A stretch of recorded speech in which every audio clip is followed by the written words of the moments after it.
The conceptual order. The apprentice. The apprentice was the last unit of the operative order. The apprentice was in his own right the unit that brought Don Juan's teachings into focus, for he had to accept the totality of the special consensus given on the component elements of all the states of non-ordinary reality and all the special states of ordinary reality, before special consensus could become a meaningful concept. But special consensus, by force of being concerned with the actions and elements perceived in non-ordinary reality, entailed a peculiar order of conceptualization, an order that brought such perceived actions and elements into accordance with corroboration of the rule. Therefore the acceptance of special consensus meant for me, as the apprentice, the adoption of a certain point of view validated by the totality of Don Juan's teachings, that is, it meant my entrance into a conceptual level, a level comprising an order of conceptualization that would render the teachings understandable in their own terms. I have called it the conceptual order because it was the order that gave meaning to the unordinary phenomena that formed Don Juan's knowledge. It was the matrix of meaning in which all individual concepts brought out in his teachings were embedded. Taking into account, then, that the apprentice's goal consisted of adopting that order of conceptualization, he had two alternatives: he could either fail in his efforts or he could succeed. The first alternative, failure to adopt the conceptual order, meant also that the apprentice had failed to achieve the operational goal of the teachings. The idea of failure was explained in the theme of the four symbolic enemies of a man of knowledge. It was implicit that failure was not merely the act of discontinuing pursuit of the goal, but the act of abandoning the quest completely under the pressure created by any one of the four symbolic enemies. The same theme also made it clear that the first two enemies, fear and clarity, were the cause of a man's defeat at the apprentice's level. That defeat at that level signified failure to learn how to command an ally, and that as a consequence of such failure the apprentice had adopted the conceptual order in a shallow, fallacious manner. That is, his adoption of the conceptual order was fallacious in the sense of being a fraudulent affiliation with or commitment to the meaning propounded by the teachings. The idea was that upon being defeated an apprentice, besides being incapable of commanding an ally, would be left with only the knowledge of certain manipulatory techniques, plus the memory of the perceived component elements of non-ordinary reality, but he would not identify with the rationale that might have made them meaningful in their own terms.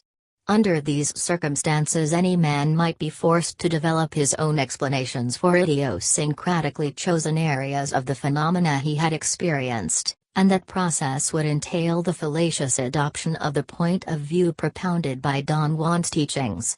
Fallacious adoption of the conceptual order, however, was apparently not restricted to the apprentice alone.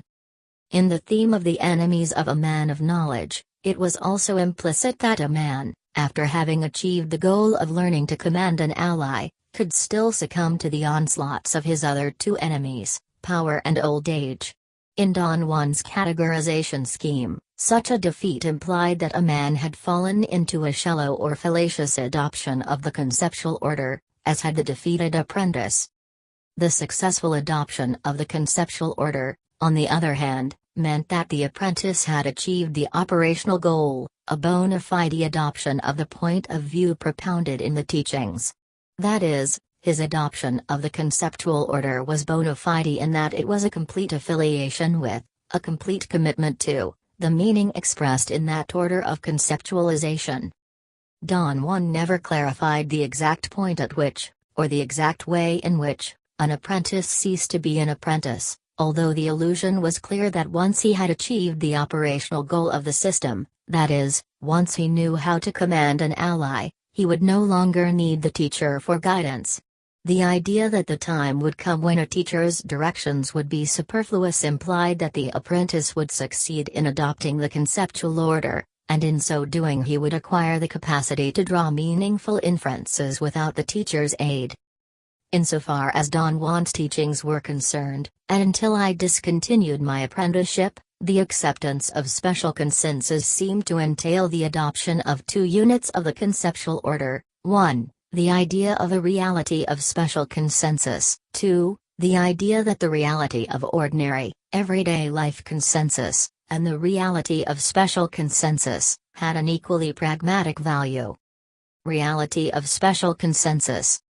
The main body of Don Juan's teachings, as he himself stated, concerned the use of the three hallucinogenic plants with which he induced states of non-ordinary reality.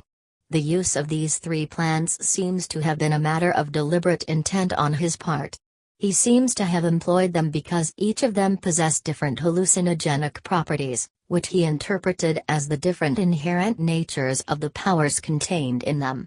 By directing the extrinsic and intrinsic levels of non-ordinary reality, Don Juan exploited the different hallucinogenic properties until they created in me, as the apprentice, the perception that non-ordinary reality was a perfectly defined area, a realm separate from ordinary, everyday life whose inherent properties were revealed as I went along.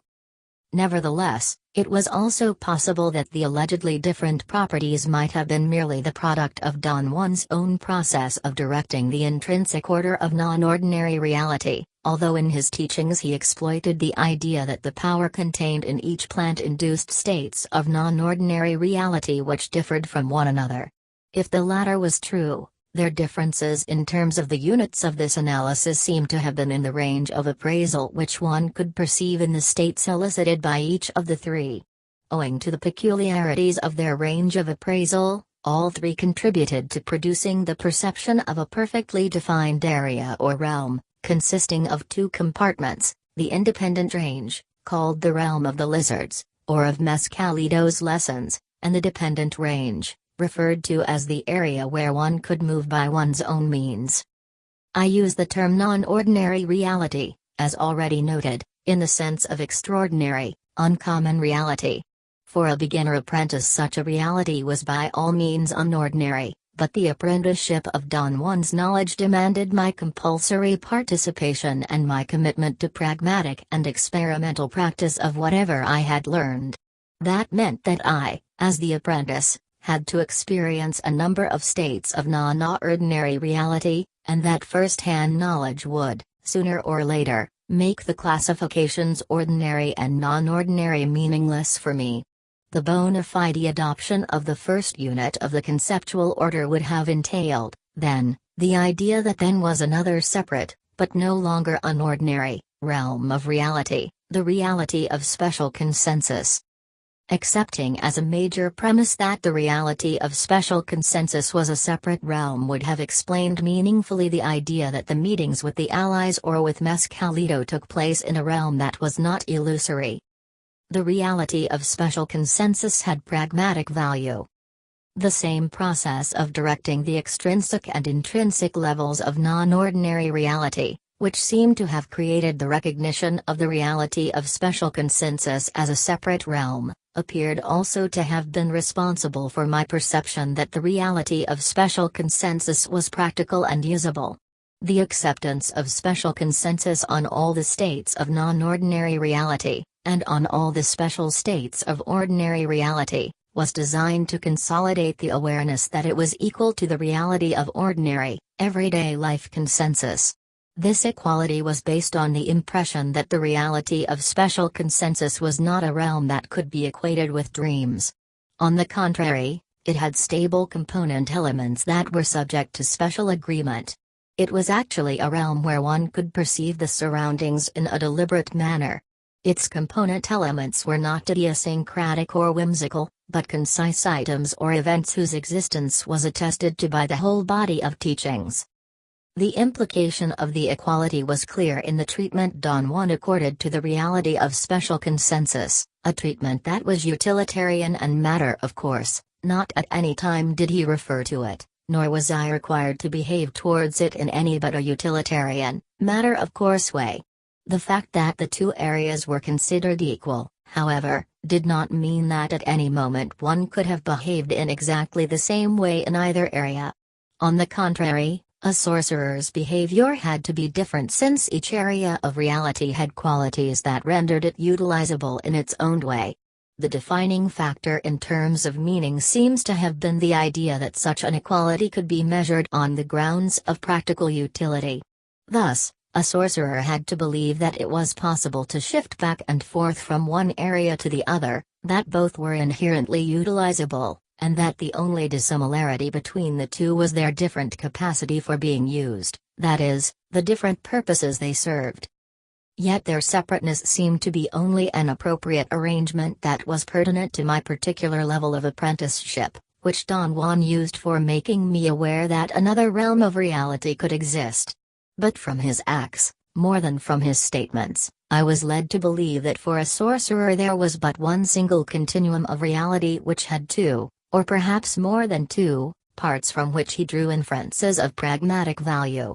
The bona fide adoption of the idea that the reality of special consensus had pragmatic value would have given a meaningful perspective to movement. If I had accepted the idea that the reality of special consensus was usable because it possessed inherently utilizable properties which were as pragmatic as those of the reality of everyday consensus, then it would have been logical for me to understand why Don Juan exploited the notion of movement in the reality of special consensus at such great length. After accepting the pragmatic existence of another reality, the only thing a sorcerer had to do would be to learn the mechanics of movement. Naturally, movement in that instance had to be specialized because it was concerned with the inherent, pragmatic properties of the reality of special consensus. Summary. The issues of my analysis have been the following. 1. The fragment of Don Juan's teachings which I have presented here consisted of two aspects, the operative order or the meaningful sequence in which all the individual concepts of his teachings were linked to one another, and the conceptual order or the matrix of meaning in which all the individual concepts of his teaching were embedded. 2. The operative order had four main units with their respective component ideas. 1. The concept man of knowledge. 2. The idea that a man of knowledge had the aid of a specialized power called an ally. 3. The idea that an ally was governed by a body of regulations called the rule. And 4. The idea that the corroboration of the rule was subject to special consensus. 3. These four units were related to one another in the following manner. The goal of the operative order was to teach one how to become a man of knowledge. A man of knowledge was different from ordinary men because he had an ally. An ally was a specialized power, which had a rule. One could acquire or tame an ally through the process of verifying its rule in the realm of non-ordinary reality and through obtaining special consensus on that corroboration. 4. In the context of Don Juan's teachings, becoming a man of knowledge was not a permanent accomplishment, but rather a process. That is to say, the factor that made a man of knowledge was not solely the possession of an ally, but the man's lifelong struggle to maintain himself within the boundaries of a system of beliefs. Don Juan's teachings, however, were aimed at practical results, and his practical goal, in relation to teaching how to become a man of knowledge, was to teach how to acquire an ally through learning its rule. Thus the goal of the operative order was to provide one with special consensus on the component elements perceived in non-ordinary reality, which were considered to be the corroboration of the ally's rule. 5. In order to provide special consensus on the corroboration of the ally's rule, Don Juan had to provide special consensus on the component elements of all the states of non-ordinary reality and the special states of ordinary reality elicited in the course of his teachings. Special consensus, therefore, dealt with unordinary phenomena, a fact that permitted me to assume that any apprentice, by accepting special consensus, was led into adopting the conceptual order of the knowledge being taught. 6. From the point of view of my personal stage of learning, I could deduce that up to the time when I withdrew from the apprenticeship Don Juan's teachings had fostered the adoption of two units of the conceptual order. 1. The idea that there was a separate realm of reality, another world, which I have called the reality of special consensus. 2. The idea that the reality of special consensus, or that other world, was as utilizable as the world of everyday life. Nearly 6 years after I had begun the apprenticeship, Don Juan's knowledge became a coherent whole for the first time.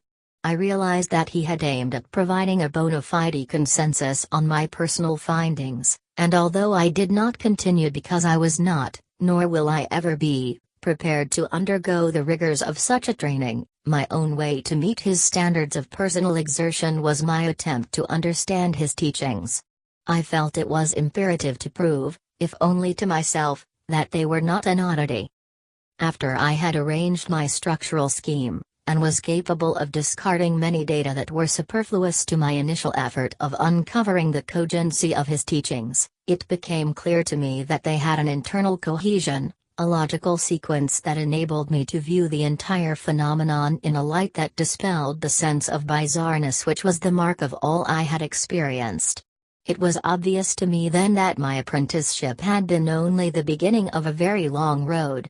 And the strenuous experiences I had undergone, which were so overwhelming to me, were but a very small fragment of a system of logical thought from which Don Juan drew meaningful inferences for his day-to-day life, a vastly complex system of beliefs in which inquiry was an experience leading to exaltation,